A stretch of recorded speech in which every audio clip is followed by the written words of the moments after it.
लोगों का एक स्मॉल इंटरव्यू Q&A सेशन में। दोस्तों कई बार ऐसा होता है कि बड़े बड़े सेशन में जो हमें नहीं मिलता वो सिर्फ और सिर्फ एक सवाल में हमें मिल जाता है। Yes sir. सो मेरे पास कुछ सवाल है जो आप ही लोगों में से मिले हैं मुझे, और वही मैं सर को आज पूछने वाला हूँ, और सर का एक्सपीरियंस जो है वो हमें सर शेयर करने वाला है। सो दीपक सर, हमारी जो स्पेशली मैं 18 साल का हूँ और स्टूडेंट स्पेशली, और चाहे बिजनेसमैन है चाहे कोई भी इंसान है, वो कहीं ना कहीं एक चीज़ से गुजरता है, वो है प्रोक्रास्टिनेशन। तो सर उससे कैसे डील करके वो कंफर्ट जोन से हम कैसे बाहर आ सकते हैं, जहाँ पे स्टूडेंट को कुछ ना कुछ अपने हिसाब से कोई स्कोर करना है लेकिन वो नहीं कर पाते उस कंफर्ट जोन की वजह से। देखिए, हम में से ना अधिकांश लोगों को ये पता है क्या करना है, और हमें ऐसा लगता है हमारे अंदर मोटिवेशन और विल पावर है कि हम कर लेंगे। लेकिन विल पावर जो है ना, ये बहुत कमज़ोर चीज़ होती है। ये बैसाखी के जैसी है, ये थोड़ी देर के लिए रहती है और फिर निकल जाती है। जो चीज़ लंबी चलती है वो है सिस्टम। आपको जो करना है उसको आप सिस्टम का हिस्सा बना दीजिए और छोटे छोटे पीडीए जैसे टारगेट में उसको कन्वर्ट कर दीजिए। और जब आप उसे छोटे छोटे कामों में कन्वर्ट कर देंगे और उसको अपने दैनिक सिस्टम का हिस्सा बना देंगे ना, तो हो जाएगा। जैसे मेरे को बैक का थोड़ा प्रॉब्लम था। मेरे डॉक्टर मुझे बोलते हैं कि जी आपको ना ऑफिस में बहुत देर सिटिंग नहीं करना है। तो मैं किताबें लिखता हूँ, बहुत बार हम ऑनलाइन इवेंट्स करते हैं, तो बैठे रहते थे। तो वो बोला कि आप ऑफिस में सीढ़ियाँ चढ़ा करिए। तो मेरा ऑफिस है 4th फ्लोर पे। हमने गाड़ी पार्क करनी शुरू कर दी 3rd फ्लोर पे। टिफिन हम गाड़ी में ही छोड़ देते हैं। 3rd फ्लोर से आप -3 से गए कहाँ पे? 4th floor. अब लिफ्ट आप लोगे नहीं, तो सीढ़ियाँ हो गई। और फिर लंच आपको करना है, तो लंच लेने के लिए फिर गाड़ी जाना पड़ेगा। तो मैं अपने स्टाफ को नहीं भेजता, मैं खुद टिफिन निकालने चला जाता हूँ। फिर निकाल दिया, फिर ले आए, कर दिया। मेरे घर पे हम बेसमेंट में गाड़ी पार्क करते हैं। 2nd फ्लोर पे मेरी लाइब्रेरी और मेरा ऑफिस है घर पे। तो मुझे लगा कि अब ऑफिस, जैसे ही हम ऑफिस से घर आएंगे, अपना लैपटॉप कहीं और नहीं रखना है, सिर्फ अपनी लाइब्रेरी में जाके रखना है। तो माइनस में गाड़ी खड़ी करी और फिर कहाँ पहुंच गए? 2nd फ्लोर पे। 2nd फ्लोर पे लैपटॉप बैग रखा और फिर आ गए ग्राउंड फ्लोर पे खाना खाने के लिए। तो जब आप ये जीवन में जो आपके लिए जरूरी है ना, और जो आप लगातार करना चाहते हैं, उसको किसी तरह से आप अपने सिस्टम का हिस्सा बनाते चले जाइए, छोटे छोटे काम करके, फिर काम बन जाएगा। और एक और शब्द है जो मैं आप सबको देना चाहता हूं, इसको बोलते हैं अकाउंटेबिलिटी पार्टनर। क्या बोलते हैं? Accountability partner. कोई एक ऐसा बंदा आपको जरूर ढूंढ लेना चाहिए जो आपको चेक करता रहे कि आप सही कर रहे हो या नहीं कर रहे हो। आपने जय ने ये प्रॉमिस किया कि मैं ये 3 काम करूंगा, तो जय को अपने पापा को, किसी बड़े दोस्त को, किसी टीचर को या किसी प्रोफेशनल कोच को अपना अकाउंटेबिलिटी कोच या अकाउंटेबिलिटी पार्टनर बना लेना चाहिए कि बॉस मैं ये करूंगा। और वो उसका काम और कुछ नहीं है, वो सिर्फ आपको चेक करता रहेगा, चेक करता रहेगा। लाइक दुनिया में ऐसा कोई क्रिकेटर या कोई स्पोर्ट्स पर्सन नहीं मिलेगा जिसका कोच ना हो। सचिन तेंदुलकर के कोच उससे बेहतर क्रिकेट नहीं खेलते हैं। क्रिकेट खेलना कोच का काम नहीं है। सचिन को अकाउंटेबल रखना कि वो जो प्रैक्टिस करना चाहता है वो करता रहे, ये उसका काम है। तो आप छोटे छोटे काम अपनाएं और किसी की ड्यूटी लगा दें और किसी को अपना समर्पण कर दें, तो काम बन जाता है। गजब सर।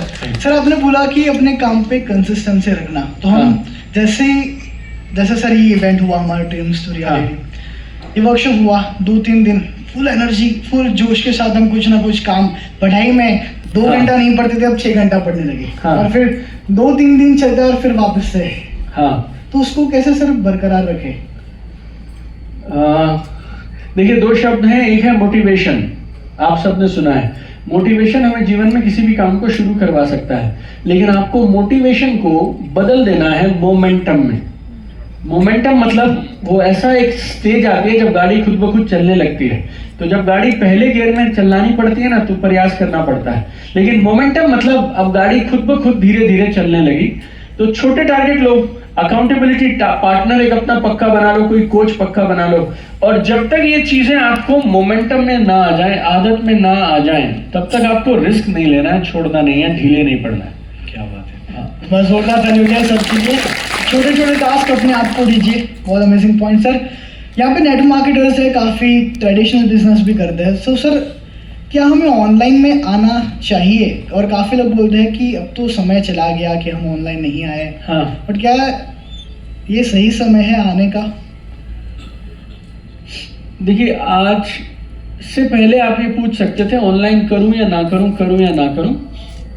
अब आपको आज के बाद ये सवाल पूछना बंद कर देना चाहिए, ऑनलाइन करें या ना करें।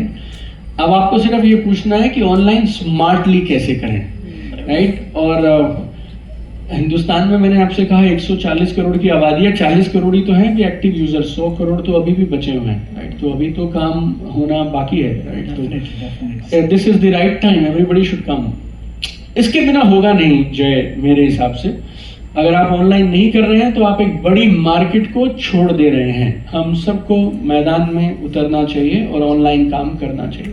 डेफिनेटली सर, एक लास्ट सवाल मैं आप सभी लोगों के सामने पूछना चाहता हूँ कि नेटवर्क मार्केटिंग में स्पेशली यहाँ पे बहुत सारे नेटवर्क मार्केटर्स हैं, वो हर दिन कॉल डेमो देते हैं और कहीं ना कहीं वो उनको हर एक सक्सेस नहीं होता, लेकिन उनके दिन में फेलियर जब आता है तो वो थोड़े उदास हो जाते हैं कि अब नहीं होगा, रहने दो, नहीं करना है। हाँ sir, how to deal with failure, कैसे हम उसके साथ डील करें?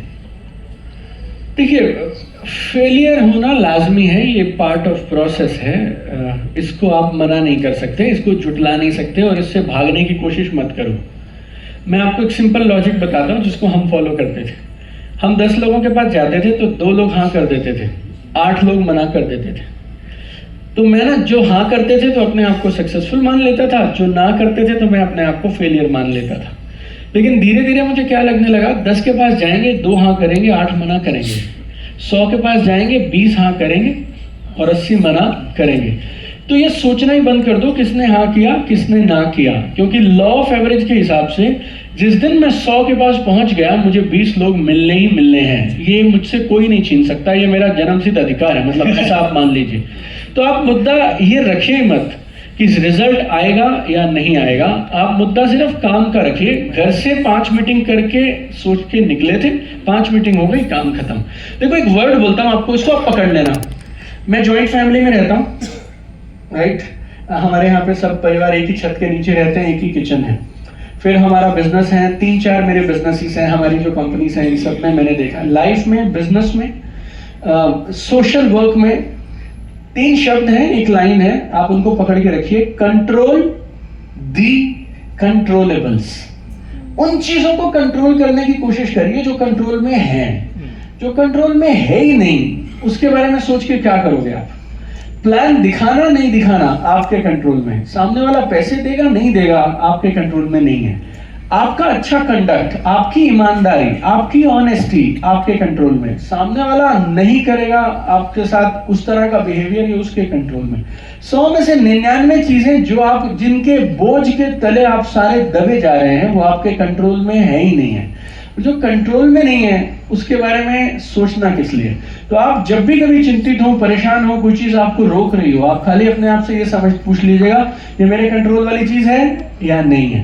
कंट्रोल वाली नहीं है तो आप छोड़ दीजिए, और जो कंट्रोल में है आप उस पर फोकस करना शुरू कर दीजिए। That's it, I mean it's very simple है।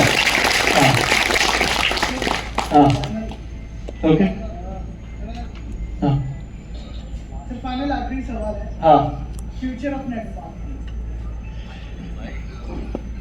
आप समझिए, जहां हम सबकी सोच खत्म होती है वहां से ये गेम अब शुरू होगी। मतलब आप ये मान के रखिएगा, देखिए ये बिजनेस किस चीज पे चलता है? ये बिजनेस चलता है कम लागत से, कहीं से भी काम करो, कोई भी कर सकता है। और अब इस ऑनलाइन के जमाने में और इतनी सारी, जैसे ना, इस बिजनेस में सबसे बड़ी प्रॉब्लम थी एक्सेप्टेंस नहीं थी बिजनेस को लेके। लोगों को लगता था ये काम नहीं है, ऐसा है वैसा है। अब चारों तरफ अगर आप देखेंगे ना, लोग ओपन होने लगे हैं। कोई यूट्यूबर बन रहा है, कोई डिजिटल मार्केटर है, कोई एफिलिएट मार्केटिंग करके पैसे कमा रहा है। नौकरियां हैं भी नहीं बहुत सारी। तो अब लोग इस बात पे ओपन हो गए हैं कि काम होना चाहिए। ऊपर से गवर्नमेंट की रेगुलेशंस और गवर्नमेंट ने जो क्लैरिटी दे दिया है, तो अब जो छोटा मोटा संदेह वाला मामला था वो भी खत्म हो गया। तो सरकार की तरफ से हरी झंडी, गाइडलाइंस और रेगुलेशन और एक्ट एकदम क्लियर है। लोग अब ओपन हैं। हिंदुस्तान की अगर एवरेज एज देखेंगे तो 28.6 है, right. So we are one of the youngest countries in the world. और 28 साल की उम्र के लोग हैं, तो जो लोग ये सवाल पूछ रहे हैं कि ये बिजनेस चलेगा नहीं चलेगा ना, वो हिंदुस्तान की एवरेज एज से पार निकल गए। तो जितना आपका तजुर्बा है, अब जो हमारी नई जनरेशन आ रही है, उन्होंने तो ये सब देखा ही नहीं। तो लोग अब ओपन माइंड से इस बिजनेस को देखने समझने को तैयार हैं। आप अगर अपना माइंड ओपन करके काम पे लग गए, तो जो अब तक हुआ वो एक तरफ, अगले साल 2 साल में जो आप करेंगे वो एक तरफ, इतना बड़ा काम किया जा सकता है। Right, my pleasure. हाँ, थैंक यू सो मच। हाँ, thank you so much.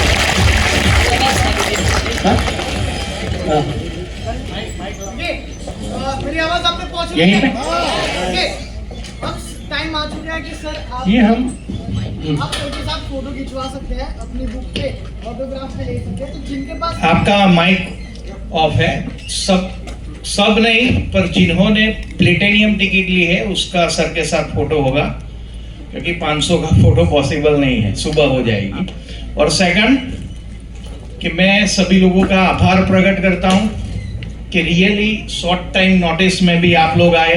Bharuch से दीपिका मैम और उनकी टीम, हमारे योगेश ठक्कर साहब की पूरी टीम का मैं धन्यवाद करता हूं, हमारे भरत साधु साहब का, और धर्मांग पंड्या साहब इतने बिजी होने के बाद भी आए। आई रियली एक्नॉलेज, आप स्टेज पर भी आके सब करोड़पति हमारे सीनियर लीडर आ सकते हैं स्टेज पर, और हमारे प्रफुल्ल भाई एंड दिव्या मैडम राजकोट से आए, जूनागढ़ से सुरेश भाई का मैं धन्यवाद करता हूं, चेतन भाई का, और जितने भी अहमदाबाद से आए हैं, my heart I love you. और बाकी बड़ौदा से आए हैं, जहां से भी आए हैं, मैं सभी के नाम, और खास हमारे पीएन जाट साहब जयपुर से आए, जोरदार क्लैपिंग हो जाए। के यादव, हमारे वो प्रिंसिपल साहब, और पार्थिव भाई व्यास, तेजस पंड्या साहब की पूरी टीम का भी मैं धन्यवाद करता हूं। तो thank you very much, love you all. और अभी ये प्रोग्राम कंप्लीट नहीं हुआ दोस्तों, जब तक हमारे सपने हकीकत में ना बदले, तो मैं एवरी संडे इसका वर्कशॉप लेने वाला हूं, तो ये प्रोग्राम जारी रहेगा।